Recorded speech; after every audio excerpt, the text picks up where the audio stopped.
Okay. So my name's Alex Gourevitch. I'm a professor of political philosophy here at Brown, and it's my great pleasure to introduce our next two speakers. To my immediate right is Erin Pineda, who's an assistant professor of political science at Smith College. She is finishing a book manuscript called The Awful Roar: Civil Disobedience in the Wake of the Civil Rights Movement. And she's already published a number of articles about civil disobedience, including an excellent article called Civil Disobedience and Punishment, Misreading Strategy and Justification from Snick to Snowden. Great kind of rereading of the practice of civil disobedience from the perspective of the actual civil rights protesters themselves. And then we have Candice Delmas, who's an assistant professor of philosophy and political science at Northeastern University. She just came out, a fantastic new book called A Duty to Resist When Civil Disobedience Should Be Uncivil. Actually, I meant to bring a copy. It's got a fantastic cover as well. It's a great book. And she also works in other areas, bioethics, sexual reorientation, the ethics of sexual reorientation, and whistleblowing. So I think we'll have Erin first, and then Candice. Thank you, Alex, and I'll just reiterate what everyone has said in terms of thank you to Juliet and to Melvin for inviting me, to Michelle Rose for her organizational prowess and efforts. It's a real pleasure and an honor to be here in a room with so many people whose work has been so formative for my own and continues to inspire and challenge me in a variety of ways. So my talk today, it's misadvertised because I changed my mind about the title. My talk today is called Seeing Like a White State, Civil Disobedience and Racial Injustice. So at first glance, the political theories of civil disobedience that have until recently predominated in liberal and democratic theory and that resonate most clearly with mainstream public discourse appear to have little to say specifically about the problem of racial injustice. That is, despite acknowledging minority rights violations and forms of democratic disenfranchisement as potentially good moral reasons to disobey, the thrust of the theories associated with figures such as John Rawls, Michael Walzer, and Peter Singer is abstract and general, criteria meant to apply across a range of cases and contexts in which citizens face injustice of a serious and fundamental sort that requires redress or reconsideration, but that nevertheless falls short of justifying violent overthrow of a regime. Yet I will argue that this apparent inattentiveness to racial injustice is only apparent, and that in fact the shape that civil disobedience theory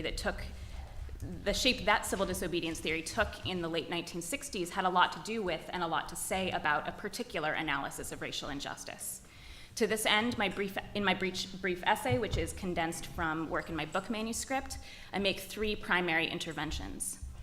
First, I move to historicize and contextualize the reading of civil disobedience that emerges out of liberal theory in the late 1960s and early 1970s, most influentially in the work of John Rawls, within a political context in which the association between civil disobedience and the struggle against racial injustice was chiefly, though not exclusively, at stake. Second, out of this political context, I present a rereading of Rawls' engagement with civil disobedience in A Theory of Justice and in early writings on political obligation. Here, I aim to demonstrate that, far from ignoring the problem of racial injustice, Rawls in fact centers it, and that it is his assessment of racial injustice that motivates his conceptualization of civil disobedience as a means of realizing and strengthening already extant constitutional principles. Finally, on the basis of this analysis, I argue that Rawls saw civil disobedience and with it racial injustice from the perspective of a white state, taking for granted the legitimacy of the constitutional order, assuming as primary the ends of constitutional integrity and stability, and figuring the problem of racial injustice as limited, exceptional, and all but already solved. Such a stance, I suggest, not only misreads the historical example of the civil rights movement that partially inspired the theory, but also presents a problematic set of standards for thinking about the struggle against racial domination and white supremacy more generally. So today I'll talk primarily about the latter two interventions, and I'll just foreground it briefly through a quick discussion of the first. While dissent and disobedience had long been subjects of interest for philosophy, it was the political and social events of the 1960s that prompted their return to center stage as the locus of a vital and contentious debate both within and beyond the academy. In the context of the debate over civil disobedience and its relationship to both the fight for civil rights as well as the problem of crime and disorder was a live one, as conservatives sought to link racial equality to violence, rioting, street crime, and ultimately the complete breakdown of law and order. Civil disobedience in those debates took on a critical importance, in the sense that not racial equality per se, but the quote-unquote lawlessness of Black protesters in pursuit of civil rights became the new problem in need of address. By insisting that organized disobedient protest was definitionally both criminal and violent, critics recast protesters into lawless criminals wreaking havoc on society as intentional violation of the law, so the argument went, disobedience simply was crime. As action that operates outside of legitimate procedures, it simply was violence. At the same time, while leaning hard on discursive threads that connected criminality to Blackness, conservatives could wage a counterinsurgency against racial equality without seeming to talk about race at all. Today, the apostles of violence are testing their doctrines, Richard Nixon announced in a 1968 radio address. The old violence parades today in a new uniform. Both at home and abroad, it has wrapped itself in propaganda. At home, it may masquerade as civil disobedience or freedom, and sometimes it marches under the banner of legitimate dissent.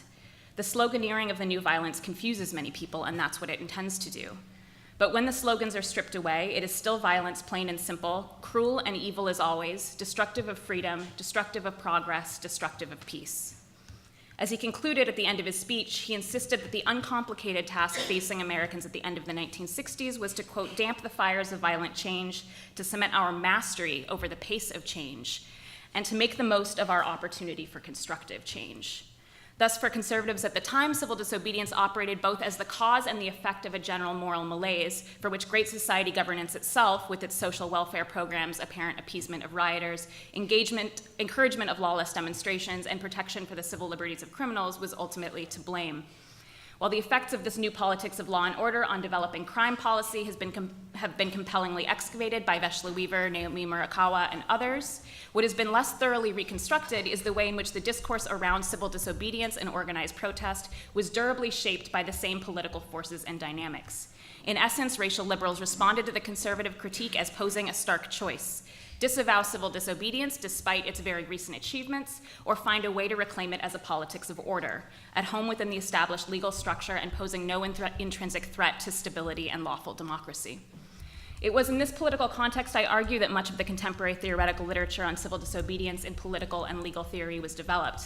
A generation of liberal scholars, including Rawls, Walzer, as well as Carl Cohen and Hugo Beto, not only identified with the causes driving contemporary civil disobedience, particularly civil rights and the anti-war movement, they also sought to defend the means of protest from the sort of criticism that ran through the conservative critique and found voice in academic philosophy through figures like Herbert Storing and Abe Fortas. Their collective response required distinguishing civil disobedience from forms of disorder, violence, and force with which critics associated it. It meant redefining civil disobedience as a moral appeal to the majority's conscience in the shared terms of principles already affirmed by all.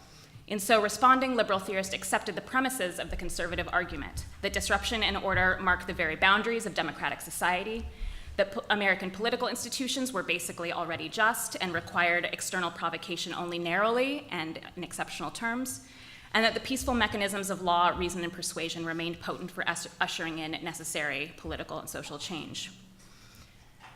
I shall assume as requiring no argument that there is, at least in a society such as ours, a moral obligation to obey the law. This is the striking claim offered by Rawls in his earliest foray into the subject of political obligation and its limits. The condition he places on the obligation to obey that it obtains in a society such as ours is a crucial one, because it not only suggests that citizens might be morally obligated to comply with laws in real-world situations that fall short, perhaps considerably so, from ideally just ones, but also that this assumption of obligation is relatively unproblematic within the political horizons of Rawls' own time. Rawls' interest in civil disobedience sits at a very peculiar point between justice and its opposite, within a state that is, quote, well-ordered for the most part, that is, one that citizens have not only an interest in maintaining, but recognize as legitimate, but in which, quote, some serious violations of justice nevertheless do occur, injustices that are sometimes serious enough to justify disobedience. The examples that he provides about the sort of violations he has in mind are indicative of the political context in which he was writing and revealing about the way he constructed the problem of racial injustice and its potential remediation. For Rawls, the problem of serious injustice within the mostly just society is best captured by the idea of, quote, permanent minorities who have suffered from injustice for many years, end quote, those who are made to endure a disproportionate share of the losses, insults, and injustices made into law, and whose denial of basic liberties has become a routine feature of the legal and social order. We might ask, however, what exactly the liberal and democratic credentials of a system that is guilty in any entrenched way of denying the basic rights and liberties of some section of the population. What manner of state does Rawls have in mind? Rawls' designation of the nearly just state does not just incidentally seem to include the United States under Jim Crow. Rather, on the basis of what I see in the archives and in between the lines of a theory of justice, he seems to have constructed his examples to speak to just such a case. Answering the question requires examining in more detail how Rawls thinks civil disobedience can function to address and remediate these particular forms of injustice. For Rawls and for many others, civil disobedience requires a commitment to a certain kind of civility, understood in its double meaning, both as courteousness and civic-mindedness. By engaging in civil disobedience, protesters attempt to, quote, address the sense of justice of the majority of the community while expressing a willingness, in Rawls' terms, to, quote, act within the limits of fidelity to the law. This fidelity, in turn, is manifested through adherence to particular modes of action and forms of comportment. Protesters must accept the stipulated legal punishment for their acts without further resistance. They must orient themselves to persuading others of the justice of their cause rather than forcing, pressuring, or coercing others in order to get their way. And they must appeal to, quote, a common conception of justice held by the majority and instantiated within the constitution of the nearly just state. Embedded here within the normative claim about the bounds of political authority and moral obligation, then, is a descriptive claim about the nature of systemic injustice and its associated avenues of redress. By so describing civil disobedience, Rawls provides the outlines of what injustice looks like in a nearly just state, a gap between principles and practice enforced by a clearly identifiable group, such that an appeal to what is truly foundational, the principle at heart of the established order, provides both the avenue for meaningful change as well as its hard limit. As Andrew Sabel argues, what Rawls seems to have in mind here is a state in which, quote, fair treatment, mutual cooperation, and a sense of justice exist and even thrive within a ruling group with respect to its own members, alongside, quote, a cruel and nearly absolute tyranny toward people outside their own membership. Civil disobedience in such a society is supposed to serve the purpose of pointing out the hypocrisy according to which the polity is ordered and appealing to those principles that are proclaimed but still not practiced. The remediation of injustice demanded by disobedience entails addressing the formal exclusion of some portion of the population from the rights and privileges that ought to belong to all citizens, but that are currently only enjoyed by some.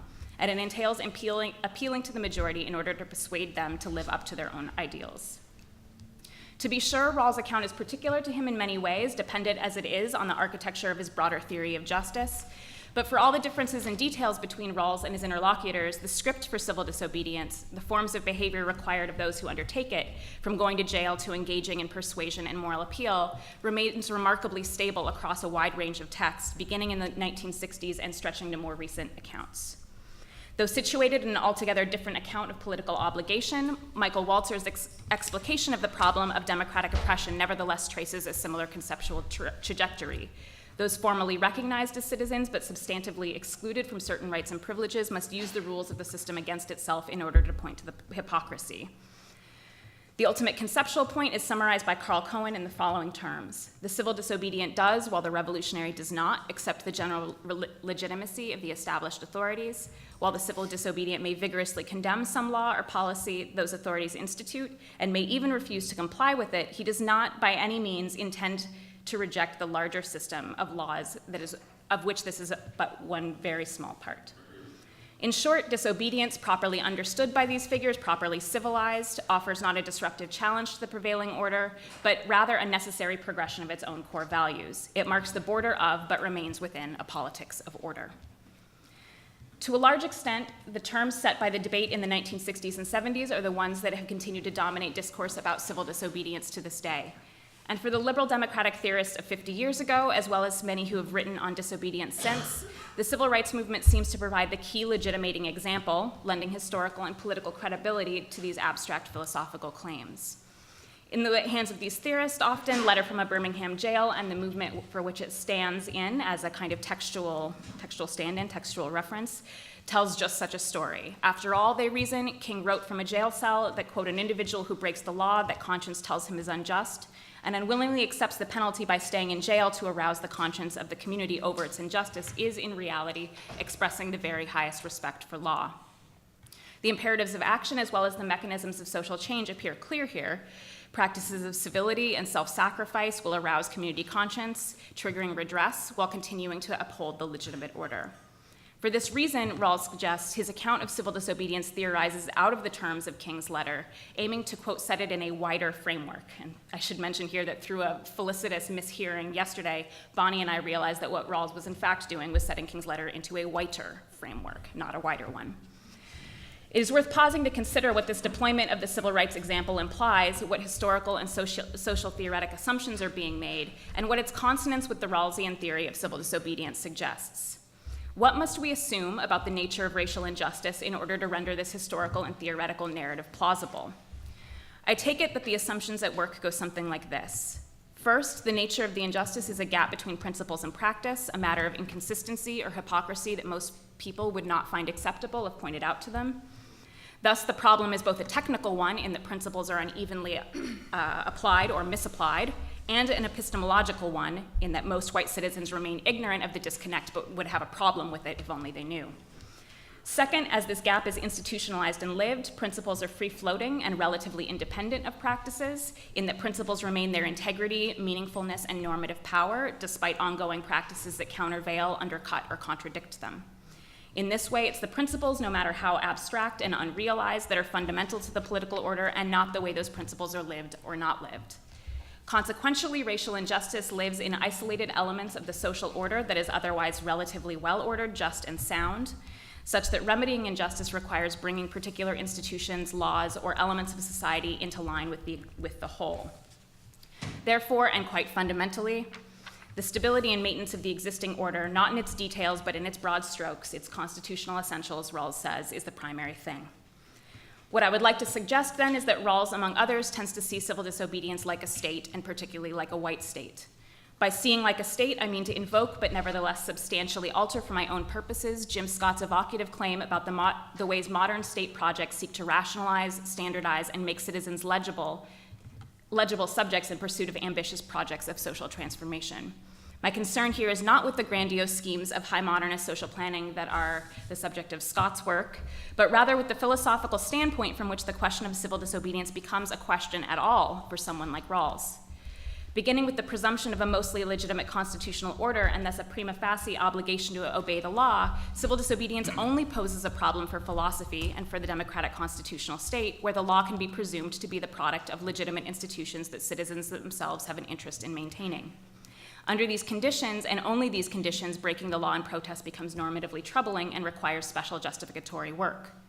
A society such as ours is one that is not just, and so disobedience might be justifiable, and yet it is just enough somehow, such that disobedience can be recast as a stabilizing force for the normatively defensible parts of the existing order.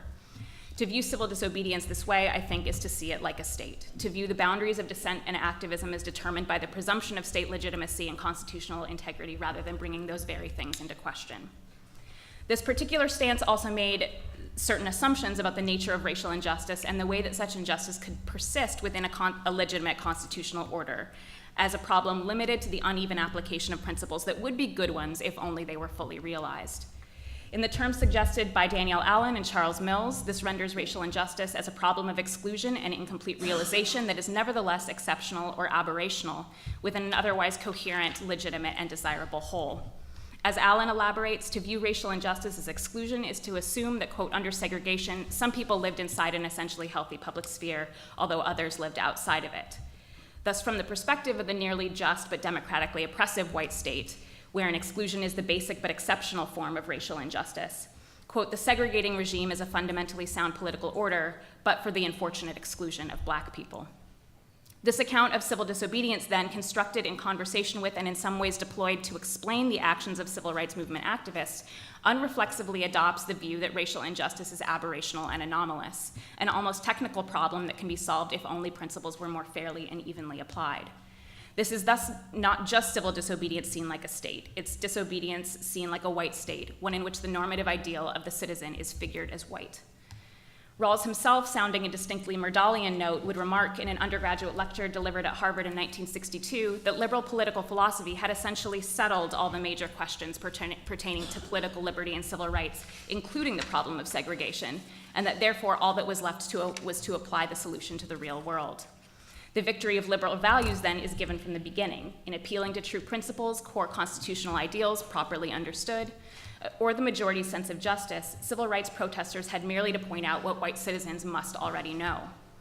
What this amounts to, I think, is a categorical failure to entertain the possibility that the very activists who in part inspired the theory of civil disobedience might construe the problem differently. What did racial injustice mean to and for the activists that made up the decades-long struggle against Jim Crow? How did some, or even any of them, think about civil disobedience as a meaningful way to fight racial injustice? What forms of remediation did civil disobedience offer for a society structured by white supremacy? And what conclusions did activists want spectator citizens to draw from their actions? These questions are not posed at all. They're effectively ruled out in a framework for civil disobedience that adopts the perspective of an already legitimated state. Instead, the civil rights movement and its multitude of activists operates between the lines of theory as an object lesson, a ready-made example that proves the moral purchase of the theory rather than a live source of novel theoretical insights and political claims. This indeed is the final silencing slight of a theory which sees like a white state. Civil rights activists cannot tell us anything new about racial injustice or the struggle against it that white citizens or white academic philosophers do not already know. It's hardly surprising, then, that the entire discourse around civil disobedience, and perhaps direct action more broadly, often feels so wholly and irreparably captured by the logic of liberal reformist politics, and thus so wholly inadequate to the task of confronting racial injustice past and present. Whether civil disobedience can operate differently, whether it can operate effectively in the face of a contemporary resurgence of white nationalism and the everyday violence of the neoliberal racial capitalist order, remains to be seen, and in fact, I'm quite skeptical about this prospect. I'm certain, however, that we will not get very far with that question by assuming as a starting point the inherent legitimacy of the constitutional order. I'm also certain that substantial resources exist in the archive of racial justice activism, including the civil rights movement, to help guide different questions and supply different answers. Can I take an extra minute? Is that cool with you? I'm just going to wrap it up now. I don't have time to... Thanks. I don't have time today to elaborate all the details of this alternative problem space, as David Scott has called it, that I read out of the words and deeds of civil rights activism, but I will throw out a few points that I won't be able to fully defend. First, far from being wholly captured by and subsumed within the bounds of a presumptively legitimate democratic constitutional order, civil disobedience first circulated among figures such as Bayard Rustin and Martin Luther King as a specific tool in the struggle against a global white supremacy that encompassed both colonialism and segregation. As Rustin would write, quote, "Fear in the Mississippi Delta is Kenya's fear. Reaction to fear in the Delta is South Africa's reaction." Nonviolent direct action, these figures suggested, was particularly adept at confronting the fear and violence that underpin white supremacy without risking the most aggressive and total forms of white retaliation. Civil disobedience, when deployed on the ground, did not cleave faithfully to the standards of public reason and constitutional principle Rawls appears to read out of these engagements, but instead espoused a vocabulary of self-liberation that grappled with Jim Crow in expansive rather than limited terms. As a regime of private property owners deputized to police the color line, a regime whose practices of racial domination crisscrossed jurisdictional, geographical, and institutional lines, as well as those between public and private, a regime based not on the monopolization of force by the state, but actually the democratization of force amongst white citizens, empowered to maintain the status quo with whatever means necessary. Persuasion, then, was simply and avowedly not enough. Forms of disruption, forms of coercion, and forms of crisis generation were also operative in pressing claims and forcing a response, and impressing the idea that white citizens as well as state officials bore personal responsibility for the maintenance and therefore the dismantling of racial hierarchy. This indeed is where the possibilities of civil disobedience and nonviolent direct action pressed up against their limits, and it's why I remain skeptical. Though I argue that the direct action of activists of SNCC and CORE were neither naive nor sanguine about the potentialities of persuading white moderates, let alone white racists, the political possibilities of civil disobedience as one part of a larger project of thoroughgoing reconstitution relied on the notion that the disclosure of white supremacy's violence, latent and overt, the disruption of everyday institutional functioning, and the forceful invitation to citizen responsibility for hierarchy would in fact provoke white citizens into being differently, into acting differently. This optimistic possibility foundered time and again on the stubborn shores of white disavowal for the concrete embodied and racialized personhood of others, commitments to abstract standards of liberal justice notwithstanding. This ultimately is a limit that we can neither see nor understand if we continue to view disobedience like a white state. Thank you.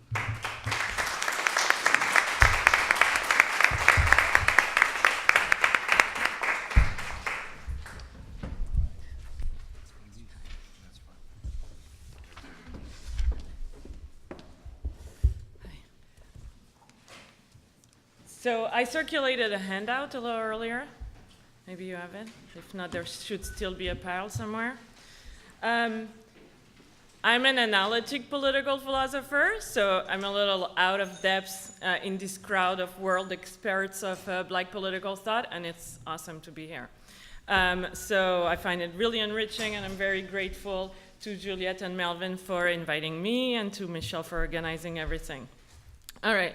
So I think I have a place here as someone also engaged in the project of radicalizing liberalism. So what you see is this kind of unfolding with respect to the question of the civility of civil disobedience. So political commentators bemoan the loss of civility in public discourse, they bemoan the loss of civility in activist style of resistance, and the kind of first question I have here is what link, if any, is there between the civility of civil disobedience and the theories of civility that govern the public discourse, right? The way we should engage with each other. And so among the questions I also want to answer, besides that, is what makes a disobedient act civil, and is civility in disobedience a moral duty, a moral imperative, so that this loss that we're seeing is something truly to deplore, right? So that's the kind of question here I have. So I start with a very broad stroke survey of the historically dominant conceptions of civility, so to understand what the point of civility is and what the demands of civility are. So really, really broad stroke, the ancients see civility as the status of the citizen, so what comes with political membership, and it requires civic-mindedness and decorum. Civility is a virtue for civic friends. That changes in the early modern period when civility it becomes a kind of conversational virtue for foes. So its point is to establish social stability or something like unmurderous coexistence. So it tells you how to treat non-contemptuously people you find utterly contemptible. So it's conversational virtue in face of disagreement. It requires a kind of self-restraint and limited form of toleration. In contemporary theories of civility, we find both trends, but roughly it's a political virtue for plural divided societies seeking democratic concord. And then depending on the account, you are on the far end of the spectrum with something like civic friendship, or on the other end of the spectrum with the self-restraint, the kinds of reasons and engagement in the public sphere and with public reason. So all in all, civility designates the kind of conduct and attitude befitting good citizens and conducive to social stability. And it requires something like minimal conformity to widely accepted social norms. It also, of course, assumes a kind of context of the well-ordered society like Erin was talking about. So given this understanding of civility, disobedience, so by disobedience I just mean, I'm going to talk here about principled non-compliance with legal rules. So disobedience poses a problem because it appears incompatible with the civility expected of citizens, and it is likely to undermine democratic concord. It is problematic on two grounds. One instrumental ground, it just destabilizes society, either in actuality or by example, by inviting others to also disobey it. And it signals a disrespect for law's authority. That's the non-instrumental, the kind of semiotic ground for the problem it poses. And this disrespect for law's authority in democratic context, assuming that the law is authored by the democratic sovereign and brought about by democratic procedures, is a form of democratic contempt in particular. So theorists have taken two routes to deal with this problem. The first standard route is to attempt to reconcile disobedience and civility. And the second is to deny there's a problem. And what I want to do is explain what I find defective with each approach and try to carve a third route that involves carving a space for uncivil disobedience in emancipatory struggles. So that's kind of the idea. So the first time, it's great that Erin went first because that's exactly the account she was talking about. So I can go over this very briefly. It's what I call the civil disobedience playbook. So how you reconcile the two, you show that disobedience is not necessarily incompatible with the demands of civility and can in fact abide by them. So you distinguish civil from criminal and revolutionary disobedience, and you insist that agents who can avoid the two problems I mentioned if they break the law publicly, non-violently, non-evasively, and respectfully. And this involves everything Erin talked about. So these four marks of civility spell out the socially accepted norms of civil disobedience, and they enable agents to display concern for social stability and to communicate democratic respect. So it diffuses the problem. It avoids this problem. So the problems with the civil disobedience playbook, again, I agree with everything Erin says, insofar as it's supposed to reflect the practices of actual civil disobedience, it does that badly. It distorts political reality. It imposes excessively demanding standards of conduct on protesters, in part because it delineates the sole form that protest can take. So saying that anything that fails to satisfy these would be presumptively impermissible. It has the exclusionary effects that Erin was talking about, so it deters dissent and resistance and reinforces the status quo. So theorists who have been dissatisfied with the standard account of the civil disobedience playbook have reconceptualized civil disobedience to encompass types of principled lawbreaking that actually violate the four marks of civility. So they understand civil disobedience really minimally just as a principled and communicative lawbreaking. And it can include civil disobedience and its opposites. The question here is, what is left of civility with inclusive accounts like that?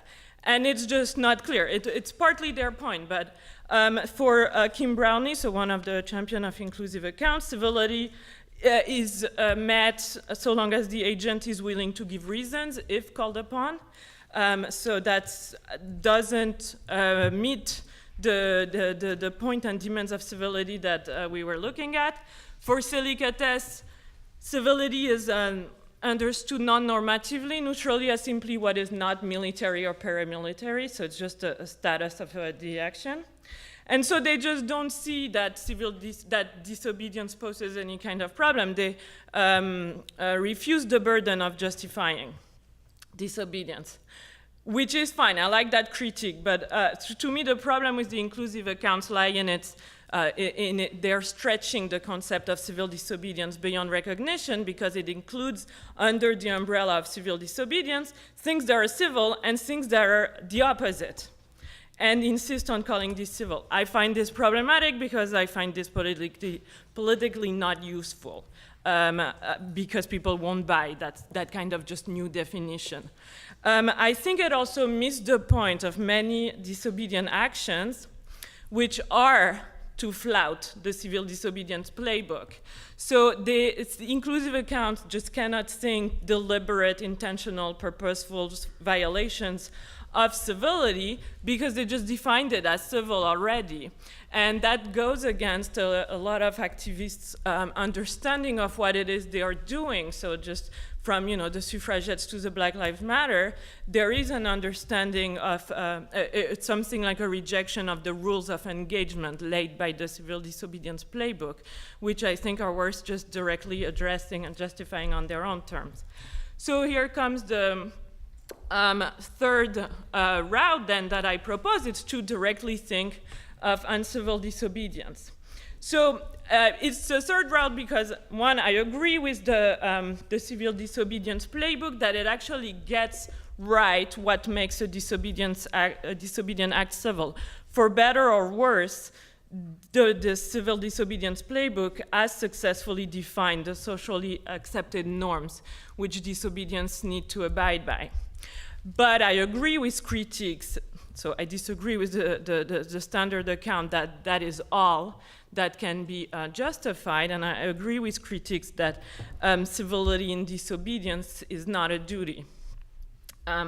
So I define uncivil disobedience as a principled breach of law in response to perceived wrongs in pursuit of of a variety of goals. So I don't define it as justified, right? So there's going to be a lot of impermissible, problematic, uncivil disobedience in pursuit of objectionable ends, but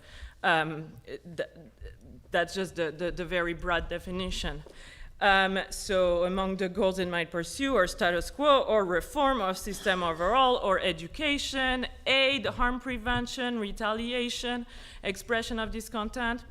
And so the outward features are such that the act fails to satisfy the basic norms of civility by being either covert, evasive, violent, or offensive. So it's kind of a cluster concept which can apply to any of these kind of acts of uncivil disobedience. And I follow the structure that I laid out with the problems of disobedience by suggesting an instrumental and non-instrumental grounds for justifying uncivil disobedience. So instrumentally, incivility may be necessary for certain worthwhile ends. For instance, covetousness and evasion are key in sanctuary workers' success. So when people aid irregular migrants, providing them with shelter, assistance, helping them cross borders, and so on, the goal can be something like rescue or just assistance. Were they to break the law, in this case publicly and non-anonymously, and were they to seek or not escape law enforcement, that would condemn their action to failure, and it would furthermore endanger the lives of the people they're trying to help with deportation, detention, and so on. So in this case, it's just a clear necessity. So you need incivility to do certain important things. A kind of lesser form of instrumental justification would just be that incivility may be conducive to certain worthwhile ends, so it can help you do that. I'm interested in Deacons of Defense and Black Panther's use of force and threats of violence in context of self-defense against white supremacist violence. Breaches of decorum can also be a way to attract media attention. So that's the kind of, it's just going to work better than civility could ever allow you to do. And then on the non-instrumental justification side of things, I want to look at incivility as a way of signaling disrespect toward the legal system, and doing so on the basis of a warranted judgment about the legal system. So I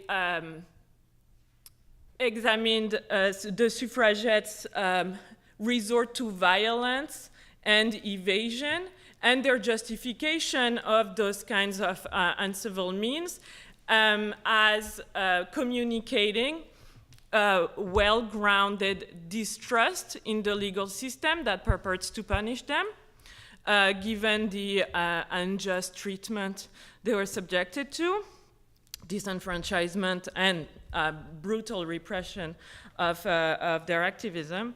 And so the idea is that when the legal system is such that it doesn't deserve any respect, then you are saying the truth when you are communicating your judgment of disrespect, and that makes it something worth saying regardless of whether it's going to be productive to the general cause.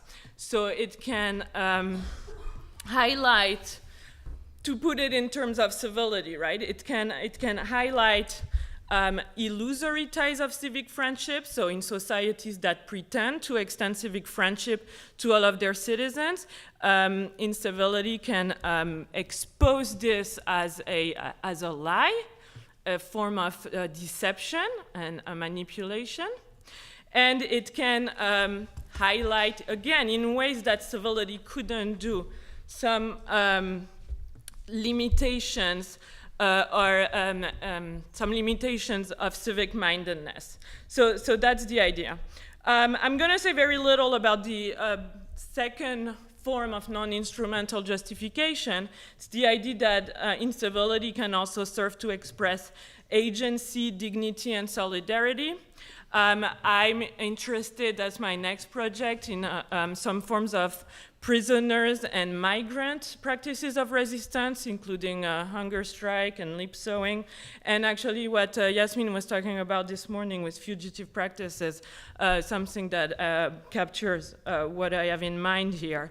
Again, where you can assess the semiotic value of these actions, whether or not they contribute to a broader movement. So incivility can be used as this way to contest the problems posed by disobedience and to call civility's bluff. And only incivility can do that. You couldn't do this with civil disobedience. All right, and so to get back to the initial question of civility in public discourse, civility in disobedience, so Scott Aiken and Bob Tallis recently, just in a blog post, developed this account of civility as a reciprocal public virtue. And I think I agree with them. So the idea is that civility establishes a standard of conduct which individuals are required to abide by, as long as others, and I think especially those in positions of power and privilege, though they don't say that, generally do so as well. And so if those conditions are not met, then it's not clear that civility successfully binds people. So if privileged, powerful members in particular, I think, do not practice civility, then those who are disadvantaged under the current socio-political arrangements cannot be bound by it. They cannot be required to satisfy the demands of civility if those in power in particular, or others generally, don't do so as well. And seeing that, I think, permits us to shift the burden of responsibility in action from activists by telling them how it is that they're supposed to protest to those in power by showing them what they cannot do and should be doing. And so looking at civility this way then suggests that the responsibilities are on the side of the powerful and privileged member to refrain from condemning incivility on the part of members of disadvantaged groups because they don't practice it themselves at their level, and to model the kind of behavior that should be the norm in democratic engagement. And so the loss of civility in a powerful, privileged members' conduct on the one hand, as well as this kind of diagnosis of something like a civic rot, right? An absence of a civic mindedness, illusory ties of civic friendship. I'll finish before that, actually. Thanks. So, can explain and justify the loss of civility in activists' disobedience. And yeah, that's all I had to say, actually. So thanks. I went through the...